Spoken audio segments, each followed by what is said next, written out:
Good afternoon सभी students को। आप सभी का हमारे ईटी एकेडमी के प्लेटफॉर्म पे स्वागत है। जैसा कि आप सभी थंबनेल देख रहे हैं हिस्ट्री ऑप्शनल के बारे में, तो ये जो हमारा सेशन है वो कल से स्टार्ट होने जा रहा है। तो इसके रिगार्डिंग आप लोग को इसके बारे में कुछ इन्फॉर्मेशन देनी थी। तो ये जो सेशन है वो जो कल से स्टार्ट हो रहा है, तो स्टार्टिंग में आप सभी को जो भी इस कोर्स से जुड़ेंगे उनको अकॉर्डिंग टू सिलेबस जो एग्जाम पॉइंट ऑफ व्यू से इम्पॉर्टेंट है उसके अकॉर्डिंग आप सभी को डेली एक एक क्वेश्चन दिया जाएगा। जब देखा जाए कि आप लोग इसमें एक्टिव है और आप लोग कर पा रहे हैं अच्छे तरीके से, तो फिर आपको 6 क्वेश्चन दिया जाने लगेगा। और आपका जो सिलेबस है वो बहुत ही कम दिनों में, मात्र 30 दिनों में ही, 30 से 45 दिनों में ही आपका जो हिस्ट्री ऑप्शनल का सिलेबस है वो कंप्लीट करवा दिया जाएगा। आप इतने कैपेबल हो जाओगे अच्छे तरीके से कि आप जाके एग्जाम में अच्छे से ऑप्शनल में अपना आंसर कर पाओगे। और हिस्ट्री ऑप्शनल के जब आप तैयारी करते हो तो इसके साथ साथ आपका जीएस पेपर 1 जो कि बीपीएससी मेंस जीएस पेपर 1 का जो सिलेबस है हिस्ट्री का वो भी कंप्लीट होता है। तो इस लिहाज से आपका ये ऑप्शनल हिस्ट्री बहुत इंपॉर्टेंट हो जाता है। आपको मैं एक मॉडल आंसर दिखाती हूँ आज कि किस तरीके से हिस्ट्री में हम आंसर राइटिंग करते हैं नंबर को बढ़ाने के लिए। ठीक है, कॉमन आंसर तो सब लिखते हैं, लेकिन अगर इसी क्वेश्चन को आप कैसे अलग तरीके से लिख सकते हो ताकि एग्जामिनर इम्प्रेस हो। ठीक है, इम्प्रेस हो के आपको नंबर दे आपके आंसर से। तो आइए देखते हैं। अभी जो क्वेश्चन में आपको जिस क्वेश्चन का मॉडल आंसर दिखाने जा रही हूँ वो 66 के बीपीएससी हिस्ट्री ऑप्शनल में पूछा गया है, उसी का मैं आपको दिखाऊंगी। देखिए, क्वेश्चन है कि सिंधु घाटी की सभ्यता की प्रमुख विशेषताओं के बारे में आप क्या जानते हैं, विवेचना कीजिए। इस सिंधु घाटी की विशेषता बताने को बोल रहा है। What do you know about the main characteristics of the Indus valley civilization discuss. Hindi माध्यम वाले स्टूडेंट भी इंग्लिश का क्वेश्चन जरूर पढ़ेंगे ताकि उनको क्लैरिटी हो जाए कि क्वेश्चन क्या डिमांड कर रहा है। तो देखिए, सबसे पहले जैसे हर क्वेश्चन में होता है कि इंट्रोडक्शन लिखना होता है। इसका पीडीएफ आपको ग्रुप में दिया जाएगा ताकि आप इसको और अच्छे से देख लो। बस यहाँ पे मैं आपको ओवरव्यू बताऊंगी कि क्या क्या आपको ऐड करके अपना क्वेश्चन को इन्हेंस करना है। जैसे देखिए, भारतीय उपमहाद्वीप के पश्चिमोत्तर भाग में विकसित सिंधु सभ्यता अपनी परिपक्वता एवं शहरी सभ्यता होने के कारण महत्वपूर्ण थी। यहाँ पे हमने क्या मेंशन किया, शहरी सभ्यता।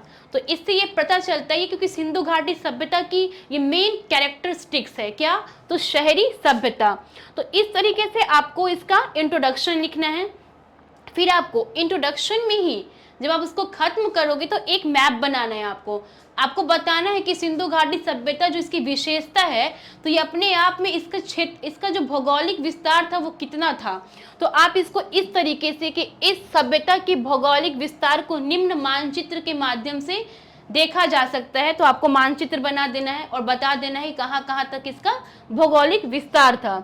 अब देखिए, फिर आपको सेकंड पैराग्राफ में क्या करना है, जो अकॉर्डिंग टू क्वेश्चन की विशेषता पूछा जा रहा है तो आपको फ्लो चार्ट बनाना है। और इस फ्लो चार्ट में इस तरीके से इसका आंसर तैयार करना है कि इस फ्लो चार्ट को देख के आप देखो, आप जब इस फ्लो चार्ट को पढ़ोगे तो आप खुद देखोगे कि फ्लो चार्ट के माध्यम से आपने पूरा आंसर बता दिया इसमें। ठीक है, और एग्जामिनर तो जब इस फ्लो चार्ट को देखेगा तो उसको पता चल जाएगा कि आपके आंसर में क्या लिखा हुआ है। ठीक है, तो आपको इस तरीके का फ्लो चार्ट बनाना है। उसके बाद आपको फिर एक एक टॉपिक लेके, जैसे भवन निर्माण है जो उसकी विशेषता है उस तरीके से लिखना है और ऐड ऑन करते जाना है। इस सड़क निर्माण की बात आई तो इसमें आप वर्तमान से क्या कनेक्ट कर सकते हो, तो आप लिख सकते हो कि जो सिंधु घाटी सभ्यता की जो सड़क निर्माण की जो सिस्टम थी उसको आप देखोगे कि इसका जो निर्माण है उसका प्रत्यक्ष रूप से उदाहरण कहाँ देख पाते हो आप। अभी जो हमारा केंद्र शासित प्रदेश चंडीगढ़ है उसमें आप इसके प्रत्यक्ष प्रमाण को देख सकते हो। तो आप इस प्रकार लिख दोगे इसको कि इस प्रकार के निर्माण के प्रत्यक्ष उदाहरण को वर्तमान भारत के केंद्र शासित प्रदेश चंडीगढ़ में देखने को मिलता है। जल निकासी प्रणाली, अब आप देखिए इसको कैसे कनेक्ट करेंगे वर्तमान समय से। अभी हाल ही की घटना है कि देखिए ये लोग क्या करते थे, नालियों को ढकते थे, तो हम इससे कैसे सीख ले सकते हैं और इसको अपने आंसर में डाल सकते हैं। देखिए यहाँ की यहाँ से देखिए, हाँ, इसका अनुसरण राजधानी पटना में फैल रही डेंगू जैसी बीमारी से निपटने के लिए पटना नगर निगम द्वारा किया जा सकता है। तो जब आप इस टाइप के अपने आंसर में इस टाइप के पॉइंट्स को रखोगे तो एग्जामिनर को लगेगा कि आप अपने अगल बगल की चीज़ से कितने ज़्यादा अवेयर हो। अभी डेंगू के अभी हाल ही में ज़्यादा फैल रही है, तो अभी का इंसिडेंट डाल रहे हो किस में, हिस्ट्री जैसे सब्जेक्ट में, तो एग्जामिनर को लगेगा कि आपकी पकड़ जो है वो कितनी अच्छी है सब्जेक्ट पे। ओके, तो इस तरीके से आपको डालना है उसमें। फिर से आप इसको देखिए, जैसे धौलावीरा के बारे में आप बता रहे हो कि यहाँ की एक जो विशेषता क्या है, जल प्रबंधन। तो आप देखो कि धौलावीरा को आप लिखो कि यूनेस्को के द्वारा यूनेस्को के विश्व धरोहर सूची में इसको 2021 में डाला गया है। क्यों डाला गया है आपको लिखना है, ताकि लोगों को पता चले कि क्या बोलते हैं धौलावीरा में किस तरीके से जल संचयन किया जाता था उस टाइम पे, प्राचीन समय में। ठीक है, तो वर्तमान समय में लोग इस चीज से सीख सकते हैं। तो इस तरीके से आपको आंसर में ये सब चीज को सम्मिलित करना है। और निष्कर्ष में आपको क्या डालना है, मैं निष्कर्ष आपको पढ़ के बताती हूँ। इसी टाइप का आपको निष्कर्ष लिखना है।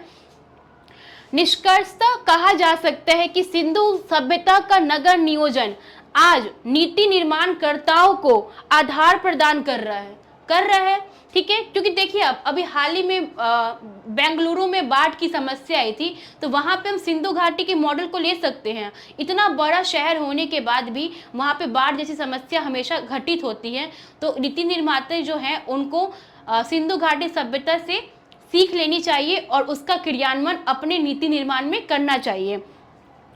आधार प्रदान कर रहा है कि वह ऐसे नगर नियोजन प्रणाली को आगे बढ़ाए, क्योंकि इसका फायदा न केवल भारतीय जीडीपी को मजबूती प्रदान करेगा बल्कि साथ ही सतत विकास के लक्ष्य संख्या 11 सतत शहर और समुदाय की प्राप्ति में भी सहायक होगा। देखिए आप यहाँ पे इसको जो हमारा गोल है एसडीजी उससे भी कनेक्ट कर रहे हो, तो इस तरीके से क्या होगा कि आपका जो आंसर है वो इम्प्रेसिव बनेगा। तो ये मॉडल आंसर था आपका एक क्वेश्चन का। इसी तरीके से आपको मॉडल आंसर दिया जाएगा हर एक क्वेश्चन का। तो आप लोग जरूर इस सेशन से जुड़िए और जो भी आप लोग को डाउट है कोर्स से रिगार्डिंग, डिस्क्रिप्शन में हमारा नंबर दे रखा है, उस पर आप कांटेक्ट कर सकते हैं। और ये जो हिस्ट्री ऑप्शन की क्लास है वो कल से ही प्रारंभ हो जाएगी, तो आप जितनी जल्दी हो सके इस क्लास से कनेक्ट हो जाइए, क्योंकि अभी मेंस के एग्जाम में ज़्यादा दिन बचे नहीं हैं। So thank you.